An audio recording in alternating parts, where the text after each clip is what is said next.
देश नीति, केवल सच्ची और पक्की खबरें।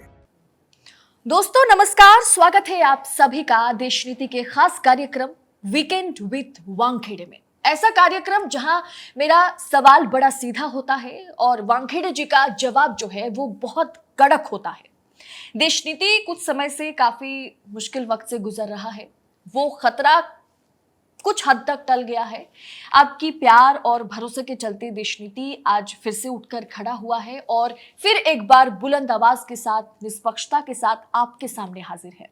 तो आज उन तमाम सवालों के जवाब ढूंढने की कोशिश करूंगी जो कहीं ना कहीं सरकार उन तमाम सवालों से, उसका जवाब देने से कहीं ना कहीं बचती नजर आती है। और इस पर चर्चा करने के लिए, अपना एक्सप्लेनेशन, अपना ओपिनियन देने के लिए हमारे साथ फिर एक बार मौजूद हैं वरिष्ठ पत्रकार श्री अशोक वानखेड़े जी। स्वागत है सर हमारे साथ फिर से एक बार जुड़ने के लिए।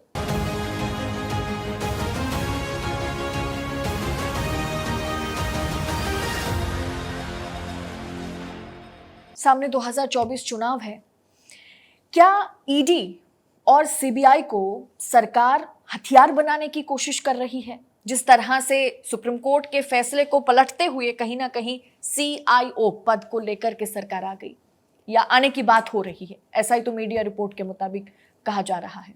आपका प्रश्न सही है, थोड़ा शब्दों के साथ मैं मतलब एग्री नहीं करता। आपने कहा कि क्या सीबीआई और ईडी को ये सरकार हथियार बनाने जा रही है। 2014 के बाद इस सरकार ने सीबीआई, ईडी और इनकम टैक्स को कब का हथियार बना दिया है। अब वो हथियार धीरे धीरे फेल होते नजर आ रहे हैं। लोग टूट नहीं रहे। जहां जहां सरकारें चुनाव में जीत जाती है बीजेपी, वहां सरकार बना लेती है। जहां हार जाती है वहां ईडी, इनकम टैक्स के प्रकोप से, क्योंकि मैं मानता हूं कि राजनीति में बहुत ही ढूंढने से भी लोग नहीं मिलेंगे जिसके पीछे कोई रेला नहीं है। और फिर जब डर लगता है जेल जाने का तो लोग टूट जाते हैं। तो ईडी, सीबीआई, इनकम टैक्स ये हाका लगाने वाले संस्थान हैं। मोदी जी और अमित शाह जी एक माचान पर बैठते हैं और ईडी, सीबीआई, इनकम टैक्स हाका लगाते हैं और हाका लगा के ये तथाकथित भ्रष्ट लोगों को वो रेंज में ले आते हैं। फिर उनका शिकार किया जाता है। पहले शेर बंदूक से मारा जाता था, अभी आजकल गमछा गले में डाल के उनकी राजनीतिक हत्या होती है। क्योंकि एक विचारधारा मानने वाला आदमी विपरीत विचारधारा में आता है तो उसकी विचारधारा की हत्या ही है और फिर वो भाजपाई हो जाता है। प्रधानमंत्री भ्रष्टाचार के खिलाफ लड़ाई लड़ते हैं और भ्रष्टाचारियों को गले लगाते हैं। तो ये जब सर्वोच्च न्यायालय ने इस बात को रेखांकित किया कि अब संजय मिश्रा जी को, ईडी के डायरेक्टर को, अब एक्सटेंशन नहीं मिलेगा, इनको रिटायर होना पड़ेगा, और एक डेट दे दी। सर्वोच्च न्यायालय फिर गया। सर्वोच्च न्यायालय में सरकार फिर गई। केंद्र सरकार चरणों में लेट गई। अंतर्राष्ट्रीय कमिटमेंट है साहब, कुछ और टाइम दे दीजिए, और उन्हें 45 दिन का टाइम दे दिया। अब इन 45 दिनों में ये कितना टारगेट पूरा करेंगे। फिर सरकार को लगा कि इसके बाद क्या होगा, मिश्रा जी को जाना पड़ेगा। इसका मतलब सरकार की किरकिरी हो गई। सरकार तो अपने आप को संविधान के ऊपर, न्यायपालिका के ऊपर, विधायिका के ऊपर, कार्यपालिका के ऊपर मानती है। सरकार माने मोदी जी, और कोई नहीं है सरकार में। तो फिर एक नए पद की प्रारूप तैयार किया गया, चीफ इन्वेस्टिगेशन ऑफिसर। अब इसका सेक्रेटरी रैंक होगा। ईडी और सीबीआई इसको रिपोर्ट करेगी और कहा जाता है कि ये सीडीएस या हमारा जो सुरक्षा सलाहकार होते हैं उनके पद के बराबर। अब मैं थोड़ा सा 1 मिनट लूंगा आपको। सीडीएस जो है, चीफ ऑफ डिफेंस स्टाफ, ये आर्मी, नेवी, एयरफोर्स के तीनों जो चीफ होते हैं उनमें से जो सीनियर होते हैं वो लेते हैं। वो संवैधानिक मतलब वो जगह है लेकिन स्वायत्ता नहीं है। सीडीएस आखिर सरकार के अधीन काम करती है। वो स्वयं फैसला नहीं ले सकती कि हमको युद्ध करना है, हमें ये चाहिए। उसका एक प्रोसेस है, वो स्वायत्ता नहीं है उसको। दूसरा पद सलाहकार, सुरक्षा सलाहकार। जो भी सरकार यहां आती है वो अपनी एक विचारधारा, एक एजेंडा लेके आती है, एक फिलॉसफी लेके आती है। देश ने उन्हें अधिकार दिया कि वो अपनी फिलॉसफी लागू करे, क्योंकि देश ने उनके फिलॉसफी पे मोहर लगाई। तो फिर उनके कुछ संकल्प होते हैं सुरक्षा को लेके, आंतरिक सुरक्षा, बाहरी सुरक्षा। इसके लिए अपने विचारों से मेल खाने वाले व्यक्ति को वो अपॉइंट करती है सुरक्षा सलाहकार। वो भी स्वायत्ता वाला पद नहीं है, वो सलाहकार है, वो सलाह देता है सरकार को। न माने ये सरकार का काम है। लेकिन ये जो पोस्ट है चीफ इन्वेस्टिगेशन ऑफिसर, ये पोस्ट एक सेक्रेटरी रैंक की है जो पीएमओ को रिपोर्ट करेगा। इस पोस्ट पे जो बैठेगा उसकी अपनी स्वायत्ता नहीं है, उसकी एक ड्यूटी है, उस ड्यूटी को परफॉर्म करना है।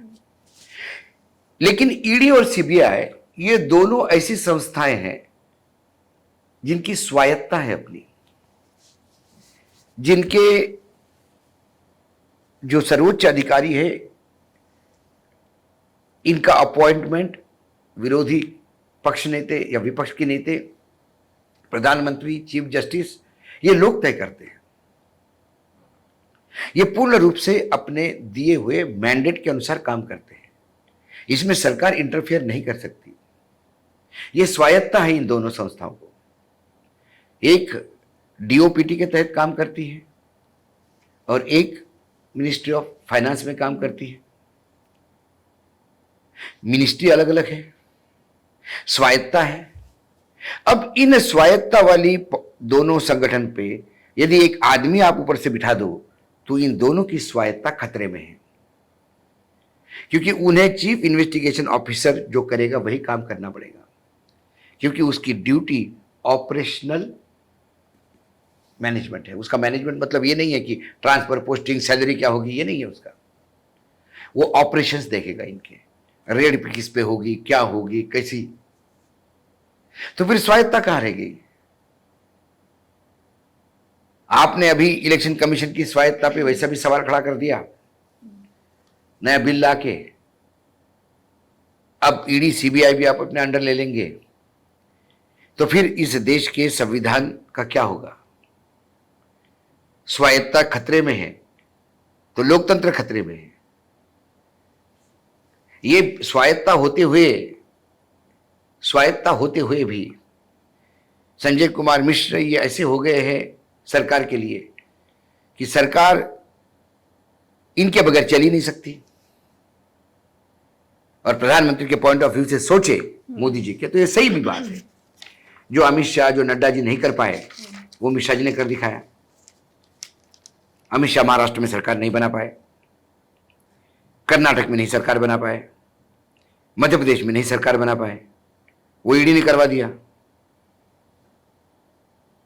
तो अब नए चाणक्य जो है वो ईडी बन गया। केसीआर को नहीं चुप करवा पाए। केसीआर को जितना वो समझाने जाते थे उतना केसीआर बाउंस होते थे। लेकिन संजय मिश्रा ने केसीआर की बेटी को 8 घंटे पूछताछ की, केसीआर भी एकदम चरणों में लेट गए। तो ईडी ने वो काम किए हैं जो काम अमित शाह और संघ भी नहीं कर पाया, कोई नहीं कर पाया। तो फिर ऐसा एक इंसान जो इतने अच्छे रिजल्ट देता है उसको तो हमेशा अपने पास रखेंगे।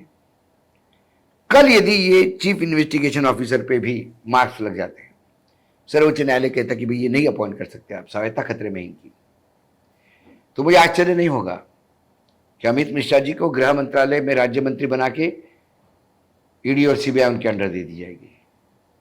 अब कहां रोकोगे? क्योंकि मिश्रा जी ही जानते हैं किसका टेटुआ कहां दबाना है ताकि वो इस सरकार के चरणों में आ जाए। कुछ लोग हैं बघेल जैसे, कुछ लोग हैं सोरेन जैसे, जो टूटने को तैयार नहीं है, जेल जाने को तैयार है।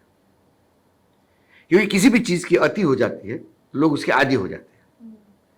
एक बच्चे को आप इतना मारना शुरू कर देते हो कि उसको मार खाने से बाद में कुछ पता ही नहीं पड़ता उसको, तो वो हंसते रहता है। ऐसा ही कुछ अब ईडी और इनकम टैक्स और सीबीआई के प्रकोप से इस देश की बचे हुए जो राजनेता है वो इम्यून हो गए हैं। वो बोलते डालो जेल में, डालो, क्या कर सकते हैं, कोर्ट से निकलेंगे 2 साल जेल में रहेंगे, लेकिन लड़ाई नहीं छोड़ेंगे। सुप्रीम कोर्ट एक के बाद एक सरकार को चुनौती देने वाला ऐसा फैसला सुना रहा है, लेकिन कहीं ना कहीं उल्टे दरवाजे से कानून को ले आकर के सरकार जो है उसे कानून में बदल रहा है सुप्रीम कोर्ट के फैसले को पलटते हुए। क्या सरकार सीजीआई से, सुप्रीम कोर्ट से डरी हुई है? यकीनन सरकार बहुत डरी हुई है, और खासकर चीफ जस्टिस चंद्रचूड़ जी से ज़्यादा ही खौफ खा रही है। और चंद्रचूड़ जी रिटायरमेंट उनका नवंबर 2024 में है, तो ये जो सरकार की कुंडली में शनि है ये नवंबर तक रहेगा, और इस शनि को ना तो कोई तेल चल सकता है न कि पूजा चल सकती है, ये सिर्फ संविधान के हिसाब से चलता है। और मैं शनि कोई गलत भाषा में नहीं बोल रहा हूँ, क्योंकि एक हिंदू हूँ, शनि को न्याय की देवता माना जाता है, तो सुप्रीम कोर्ट को मैं शनि की जगह देखता हूँ, वो न्याय की देवता है। तो सर्वोच्च न्यायालय सरकार के खिलाफ एक और नरेशन बनाया जा रहा है कि सर्वोच्च न्यायालय सरकार के खिलाफ ये दे रहा है। नहीं, सर्वोच्च न्यायालय ये कस्टोडियन है संविधान का, वो प्रहरी है संविधान का, रक्षक है संविधान का। संविधान की रक्षा करते समय सरकार का भला होता है या बुरा होता है, विपक्ष का भला होता है या बुरा होता है, यह देखना काम सर्वोच्च न्यायालय का नहीं है। सर्वोच्च न्यायालय का काम यह है कि संविधान के अनुसार ये लोग काम कर रहे या नहीं कर रहे। यदि आप संविधान से परे जाते हैं, सर्वोच्च न्यायालय आपको फिर संविधान के चौकट में लाता है। जो लोग संविधान को मानने को ही तैयार नहीं है, क्योंकि 2019 में जब प्रधानमंत्री नरेंद्र मोदी जी आए थे और सेंट्रल हॉल में पहले दिन उन्होंने जब एंट्री की, तो 2014 में तो उन्होंने साष्टांग दंडवत सांसद को ही किया था, पूरी बिल्डिंग को। तो मुझे लगा लोकतांत्रिक मूल्य जपे जाएंगे, लेकिन उल्टा हुआ। फिर 2019 में आए तो उन्होंने संविधान की जो कॉपी रखी हुई थी उसके सामने नतमस्तक होते हुए गीता से भी बड़ा उनको बताया था। तो जो नतमस्तक हो गए, तब भी मुझे एक आशा जगी थी कि अब देश कम से कम संविधान के हिसाब से चलेगा। लेकिन बाद में मुझे पता पड़ा कि वो जो नतमस्तक हुए थे वो ये कहने के लिए कि हे संविधान, 65 साल हो गए तुमने रह लिए, अब तुम अब अंदर चले जाओ, अब देश मैं चलाऊंगा। लेकिन संविधान की खूबसूरती इतनी है कि जितनी ताकतवर हमारे यहाँ विधायिका है, उतनी ही ताकतवर न्यायपालिका है। यदि न्यायपालिका गलती करती है तो विधायिका उसको ठीक कर सकती है, और यदि विधायिका गलती करती है तो न्यायपालिका ठीक करती है। कार्यपालिका का काम है कि विधायिका को यह बताना कि यह संविधान के हिसाब से गलत है या सही है, और उसका क्रियान्वयन करना। इनमें से 3 में से कोई भी एक दूसरे पे हमेशा चेक रखते हैं। और एक मीडिया जो हम अपने आप को चौथा स्तंभ कहते हैं अपने आप को, वैसा संविधान में तो कहीं नहीं है जिक्र इसका, वो कितना उसको कीड़ा लग गया है, और वो विधायिका के साथ, सरकार के साथ कितना मर्ज हो गया है कि कई बार तो मुझे लगता है कि सरकार के प्रवक्ता या भाजपा के प्रवक्ता भी वो बोल नहीं पाते। इतना जरूरत से ज्यादा जाके सरकार के चरणों में लेटने वाला ये मीडिया हो गया है। इसीलिए लोग आजकल यूट्यूबर्स की तरफ या सोशल मीडिया की तरफ बड़ी एक आस्था से देखते हैं कि अभी भी कुछ लोग हैं जो चीज़ों को जिंदा रखे हुए हैं। इसीलिए लोग देखते हैं, प्यार करते हैं, समर्थन करते हैं। ये इसी का नतीजा है। एक बात राजनीतिक गलियारों में ये भी चल रही है कि 2024 चुनाव में अगर मोदी जी दोबारा वापस आते हैं तो संविधान कहीं ना कहीं खत्म करने का टारगेट लेकर के वो आएंगे। इस बात में कितनी सच्चाई है? मुझे लगता है इसमें बहुत ज्यादा सच्चाई है, क्योंकि लगातार सर्वोच्च न्यायालय के निर्णयों को पलटने वाले बिल यदि आप लाते हैं तो इसका मतलब आप न्यायपालिका को रद्द कर रहे हैं, क्योंकि आपके पास, आपको वो घमंड है कि आपके पास सदन में पर्याप्त समर्थन है। इस देश के आर्थिक सलाहकार परिषद के अध्यक्ष कोई छोटा मोटा इंसान नहीं होता। वो इस देश की अर्थनीति क्या होनी चाहिए, अर्थव्यवस्था कैसी होनी चाहिए, इसके बारे में सरकार को ज्ञान देता है। सरकार के बहुत ही नवरत्नों में से एक माना जाता है, सरकार के दरबार के। यदि वो ये कहे, विवेक जी ये कहे कि ये संविधान इंडियन गवर्नमेंट एक्ट 1935 अंग्रेजों ने बनाया हुआ इस एक्ट की कॉपी है, या अब इसकी जरूरत नहीं है, इसको बदलने की जरूरत है, वो अपने इंटरव्यू में कहते हैं कि you have to go to the drawing board again, मतलब फिर से हमको लिखना शुरू करना पड़ेगा। तो इसके मायने है कि ये संविधान अब टोटल फेल हो गया है, इसकी जरूरत नहीं है, ये बोझ बन गया है। अब नया संविधान कैसा होगा? क्या मनुस्मृति लागू होगी?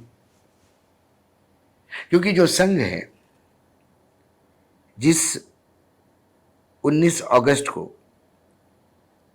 संविधान की कॉपी जब संसद को सौंपी गई, रिटर्न कॉपी, उसके 2 दिन बाद ऑर्गेनाइजर, जो मुखपत्र है संघ का, उसका आर्टिकल है कि यह संविधान को जला देना चाहिए। अंग्रेजों ने 200 साल जितना नुकसान इस देश का नहीं किया, उससे ज्यादा नुकसान ये संविधान करने जा रहा है।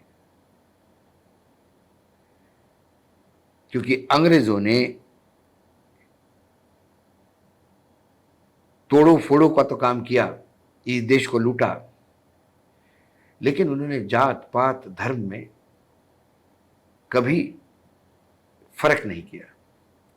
संविधान यदि दलितों को सवर्णों के बराबर का अधिकार देता है, जो मनुस्मृति के खिलाफ है, यदि आदिवासियों को मेन स्ट्रीम में लाने की बात करता है, यह समाज को बर्बाद करने की बात संघ के अनुसार है। यदि वो ऑर्गेनाइजर का लेख का उच्चार मैं करूं तो कई बार संघ और संघ के बाकी जो आउटफिट्स है, उन्होंने मनुस्मृति की कई बार लाने की बात की। तो 2024 में यदि ये सरकार इससे ज्यादा ताकत के साथ आती है, तो यकीन मानिए संविधान चला जाएगा, उसके जगह मनुस्मृति को संविधान के रूप में स्वीकारा जाएगा। हमारे यहां वही वर्ण व्यवस्था होगी। यही कारण है कि सरकार जातिगत जनगणना के खिलाफ है, केंद्र सरकार। क्योंकि जातिगत जनगणना जब सामने आएगी तो जिसकी जितनी भागीदारी उतनी उसकी हिस्सेदारी होगी। फिर जहां ओबीसी यदि ज्यादा तादाद में है तो वो ज्यादा मांगेगा, क्योंकि एक लोकतंत्र है। यहां ब्राह्मण, ठाकुर, पासी, कुर्मी, कुणबी, मराठा, वैश्य जब मतदान करने जाते हैं, बटन दबाने जाते हैं, तो उसकी वैल्यू एक ही है। यहां अनिल अंबानी, मुकेश अंबानी, अशोक वानखड़े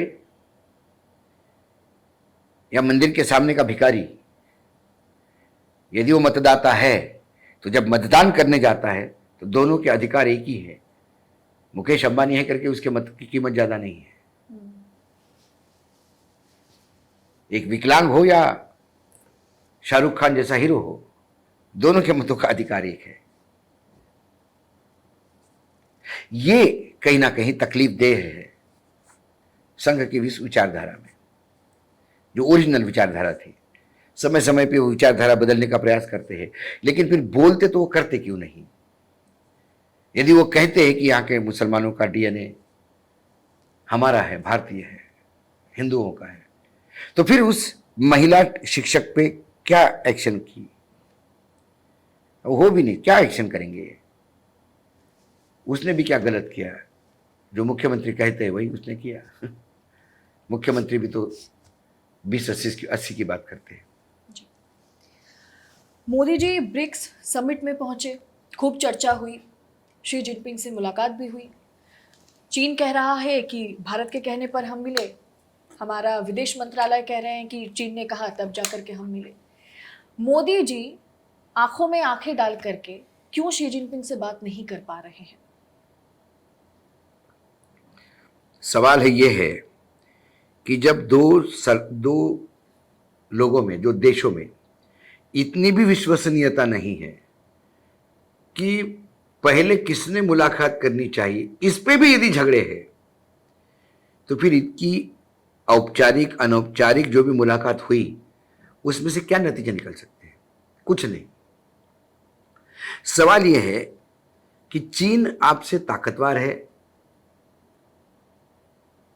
ये या तो आप मान गए, या 2020 अप्रैल के पहले की जो स्थिति थी भारत की लाइन ऑफ एक्चुअल कंट्रोल पे, एलएसी पे, वो आज है क्या? आज 65 पॉइंट्स है पेट्रोलिंग के, जहां भारत और चीन दोनों की सैन्य पेट्रोलिंग गश्त करते थे। उनमें से 26 पॉइंट ऐसे हैं जहां अब इंडिया की गश्त रोकी गई है। इसका मतलब क्या? वो चाइना ने हड़प लिया है। यदि लद्दाख के सांसद के पत्र को मैं तथ्य मानूं तो उसमें वो कहता है कि चीन ने नोमैंस लैंड पे कब्जा किया और भारत भूमि को नोमैंस लैंड डिक्लेयर करने के लिए मजबूर किया। तो आज लद्दाख के किसान अपने जानवरों को चराने के लिए कहां ले जाए, ये बहुत बड़ा सवाल है। वो जो चरवाई की जमीन थी वो नोमैंस लैंड हो गई है। इसका मतलब चीन खिसक के आ गया है। चीन लगातार अपने एरिया में इंक्रोच करता रहा। सरकार, सांसद और देश को झूठ बोलती रही कि चीन बिल्कुल हमारी भूमि पे नहीं है।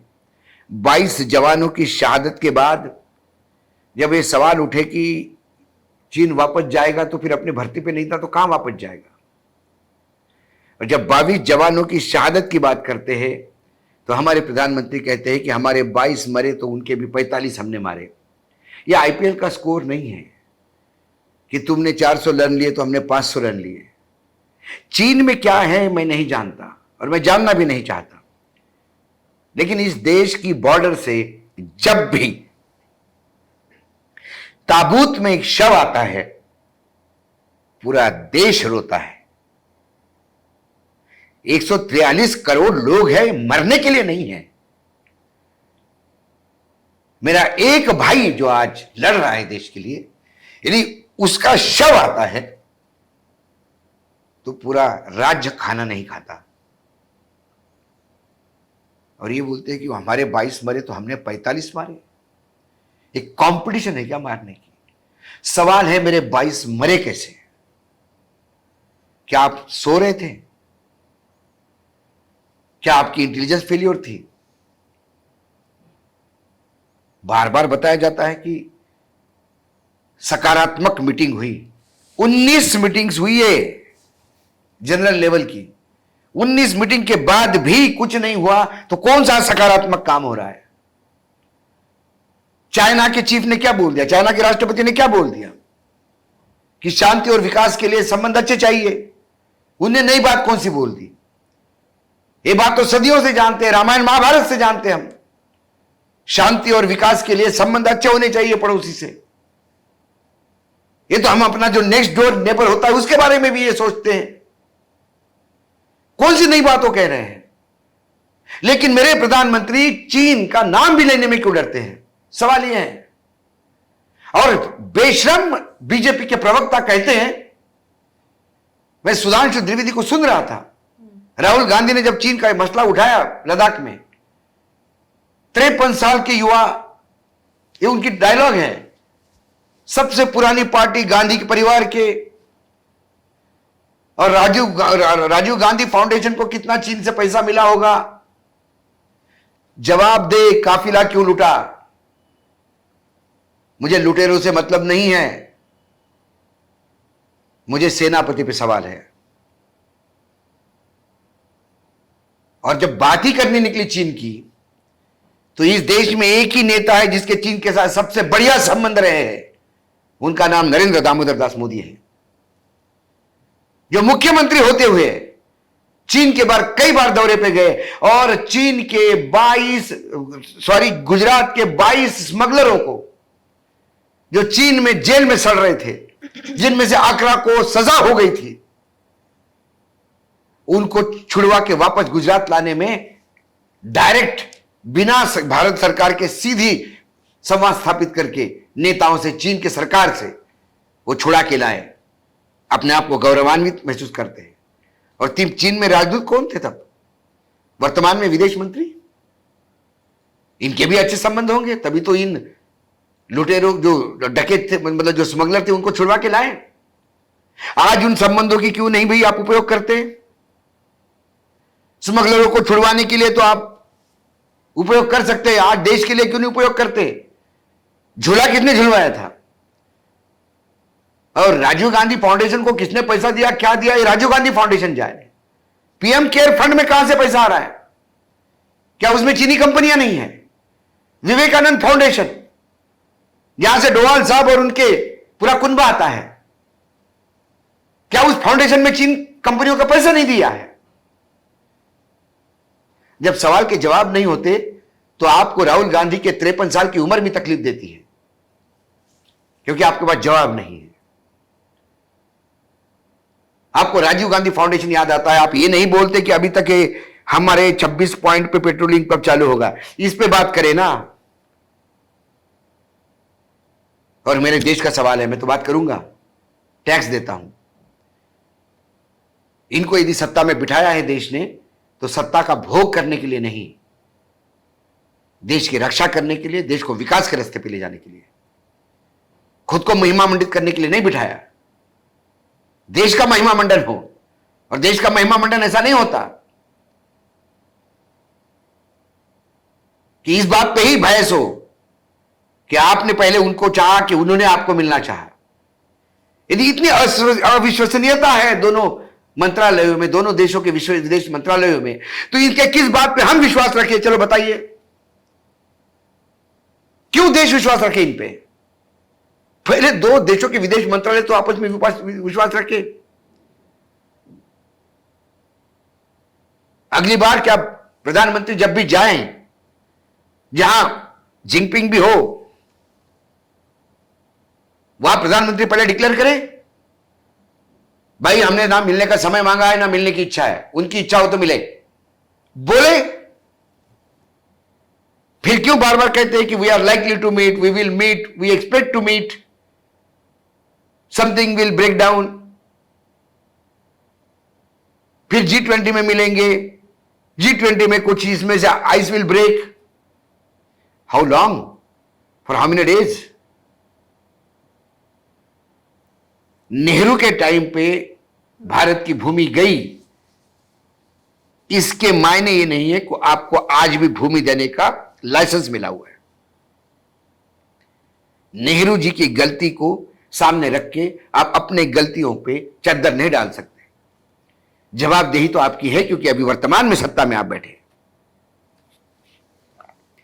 मोदी जी चीन का नाम ले नहीं पा रहे हैं, लेकिन राहुल गांधी लद्दाख पहुंचे और लद्दाख पहुंच के उसी पॉइंट से LAC पर चीन को कहीं ना कहीं लाल आंख दिखाते हुए वो नजर आ रहे हैं।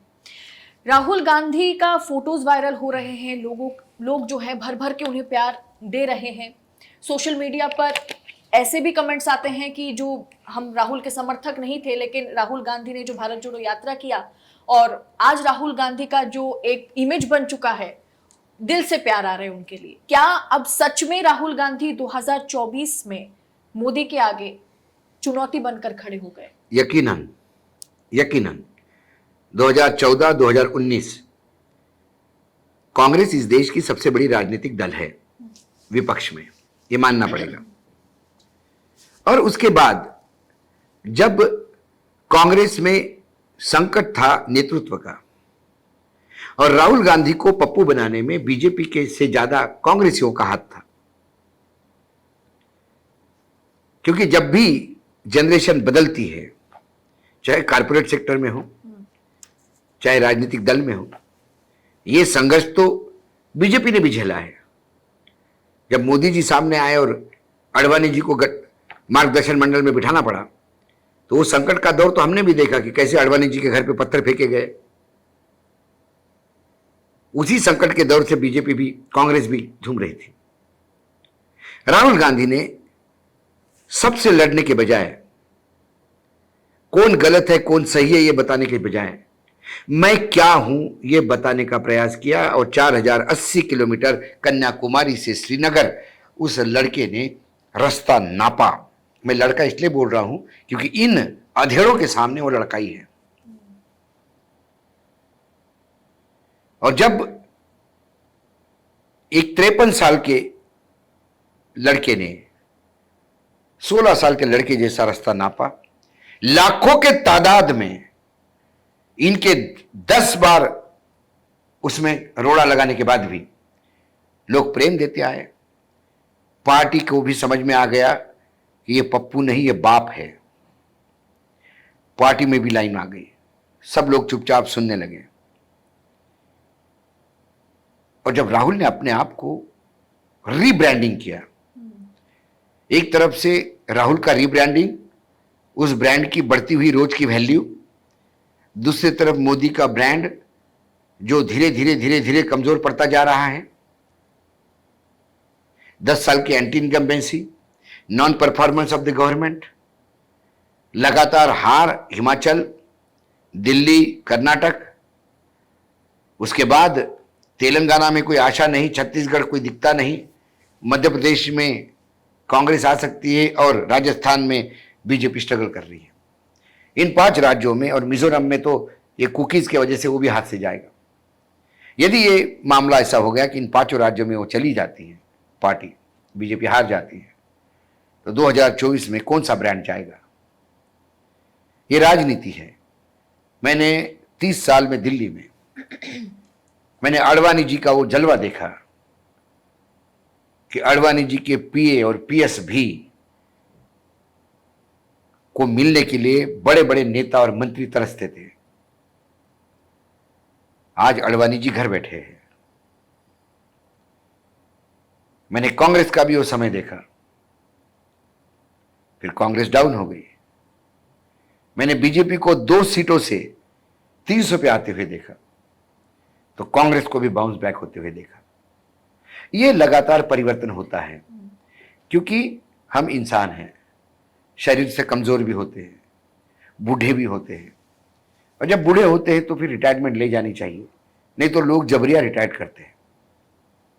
जब जबरिया रिटायर्ड हो जाता है आदमी, तो फिर जो नया निज़ाम आता है वो अपने अहम में एक तानाशाही प्रवृत्ति के साथ काम करने लगता है। कई बार मुझे लगता था कि ये वामपंथी दल जो है ये किसी काम के नहीं है, ये बड़े गलत डायरेक्शन में हिंसा पे उतरते हैं, ये भी सोच मेरा था। लेकिन अब मैं जब पार्लियामेंट देखता हूं तो मुझे लगता है कि नहीं, वामपंथी दलों का पार्लियामेंट में होना बहुत जरूरी है, क्योंकि कम से कम सरकार पे कोई तो अंकुश हो। जब सरकार के पास जबरदस्त तरीके से जब बहुमत आता है सदन में, तो उस अहंकार और घमंड में सरकार संविधान को रोनना शुरू कर देती है। माय वे और हाईवे प्रिंसिपल पे चलना शुरू कर देती है, विरोधियों को रगड़ना शुरू कर देती है। लोकतंत्र में विरोध और सत्ता पक्ष ये 2 पहिए हैं लोकतंत्र के। वर्तमान सरकार सर्कस की जो साइकिल होती है 1 पहिए की, वो चलाने का प्रयास करते हैं। इसलिए मुझे लगता है कि राहुल गांधी 2024 में, मैं उनको प्रधानमंत्री का दावेदार नहीं मानता। मैं जितना गांधी परिवार को देख चुका हूं पिछले 30 साल से, और जितना मैं राहुल गांधी के नेचर को अब समझ पाया हूं, वो देश के प्रधानमंत्री कभी नहीं बनेंगे, ये भी लिख लो।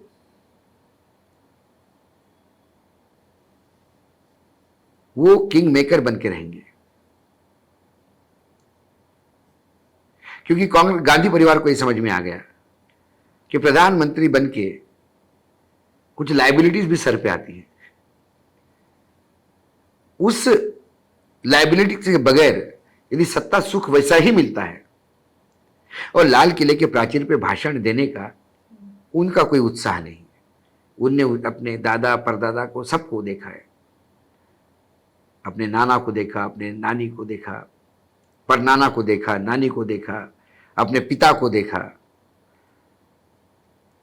अपने समर्थन दिए हुए लोगों को देखा। सर, आखिरी सवाल ये रहेगा कि राजनीतिक गलियारों में ये बात हो रही है कि नितिन गडकरी और मोदी में कुछ तो अनबन है। मंच पर हम देख रहे हैं दोनों एक दूसरे को यहाँ तक कि नमस्ते करते हुए भी नजर नहीं आ रहे हैं। बात क्या है? मैं जितना गडकरी जी को जानता हूं, क्योंकि मैं भी विदर्भ से आता हूं जहां से गडकरी आते हैं, विदर्भ के लोग थोड़े मुंह फट होते हैं, जो है सामने बात रख देते हैं। वो लाग लगबेट के बगैर बोलने का आदी है नितिन गडकरी जी, और इसलिए आपने देखा कि गडकरी जी कई बार कंट्रोवर्सी में भी आ जाते हैं, क्योंकि जो सामने है वो बोल देते हैं। ऐसा एक मंत्री है जो अपनी गलतियों को स्वीकार भी करता है, वो सदन में बोलता है कि हाँ, ये मेरा मंत्रालय इसमें फेल हो गया, मैं नहीं कर पाया, इसका दुख है मुझे। जो नहीं है उसके लिए अड़े रहते हैं। मुझे लगता है कि जो वीडियो क्लिप लाल किले से आई है वो या तो एंगल कोई शूटिंग का ऐसा होगा, या वो कहीं पीछे उलझ गए होंगे, उनको पता नहीं होगा। गडकरी जी सभ्य इंसान है, वो ऐसी सार्वजनिक रूप से असभ्यता करने के आदी नहीं। वो यदि पीएम से नाराज है तो वो बोलने में खामी नहीं रखेंगे। यदि उनको लगा कि सीएजी ने उनको जबरदस्ती घेरा है तो उन्होंने प्रधानमंत्री को पत्र भी लिखा है। जब नोटबंदी की बात हुई कैबिनेट में, सब लोग सन्न रह गए। कैबिनेट में एक ही इंसान था जिसने मोदी जी को पूछा था कि आपने सोच समझ के तो डिसीजन लिया ना, देख लिया मुझे पता तो है ना इसका क्या रिप्लिकेशन होगा।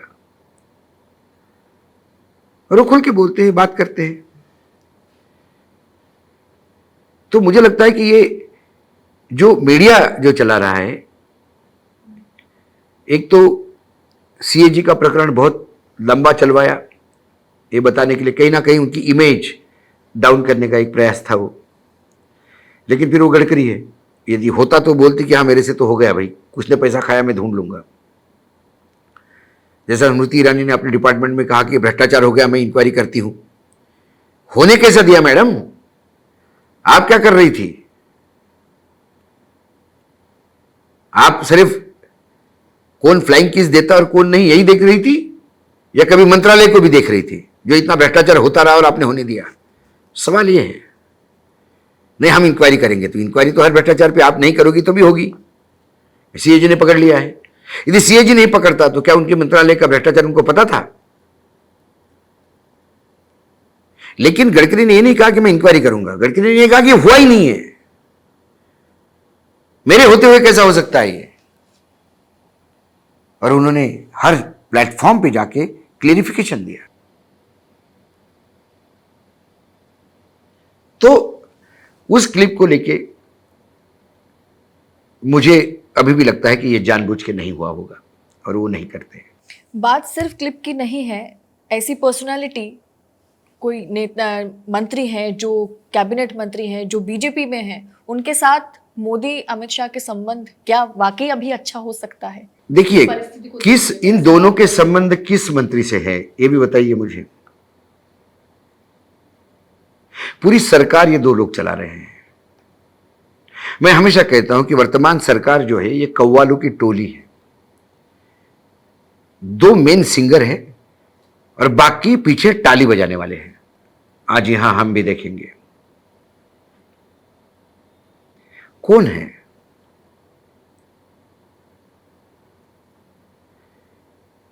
मैं चंद्रशेखर जी का अड्डा भास्कर जो एक्सप्रेस अड्डा में वो आए थे, तो उसका मैं एक वक्तव्य पढ़ रहा था सुबह मॉर्निंग में। आईटी मिनिस्टर है चंद्रशेखर, उनको पूछा कि क्या कभी कोई बात पे मोदी जी से डिसएग्री हो गए क्या आप? मोदी जी सर्वज्ञाता तो नहीं हो सकते ना। तो भाई एक आईटी मिनिस्टर है कि मोदी जी बोले तो कहीं तो आप डिसएग्री होंगे। नहीं सर, ये एक्चुअली ऐसा नहीं, ऐसा है। उन्होंने जो विचार दिया, उन्होंने कहा कि नहीं, there is no question of disagreement. Modi ji is so clear in his thought that when we go to him, he just tells us what to do and what not to do. If Modi ji is so clear in his thought, then why the hell you need so many cabinet ministers? You just have to have a secretaries. तो हमारे यहाँ मंत्रियों की हालत है।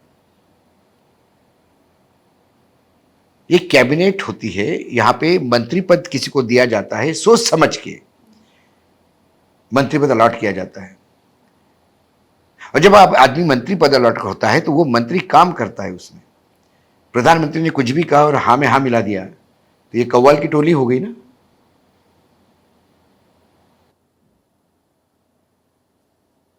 तो collegium को लेकर के आखिरी सवाल मैं पूछ ही लेती हूँ इस आपके जवाब के संदर्भ में कि जो कोलेजियम को लेकर के कानून मंत्री किरण रिजिजू और सीजीआई या सुप्रीम कोर्ट के बीच एक जंग हम लोग देख रहे थे, तो उसके पीछे भी फिर नरेंद्र मोदी जी थे। हाँ, ये यकीनन ये इस सरकार में कोई मुंह नहीं खोल सकता बगैर मोदी जी के।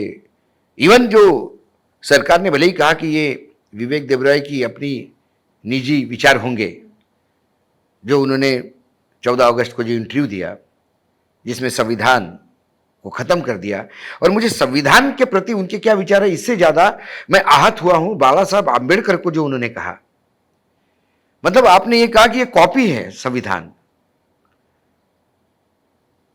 तो आपने एक बाबा साहेब आंबेडकर जैसे विदुषी को, जो आज विश्व का सबसे बड़ा अर्थशास्त्री माना जाता है, आज भी आंबेडकर जी के लिखे हुए किताबें विश्व के बड़े बड़े विश्वविद्यालय में इकोनॉमिक्स में पढ़ाए जाते हैं। बहुत कम लोग उनको दलितों का नेता करके आपने बहुत छोटा कर दिया। वो आज भी विश्व के श्रेष्ठतम अर्थशास्त्रियों में से एक है, श्रेष्ठतम लीगल फैटर्निटी से एक है,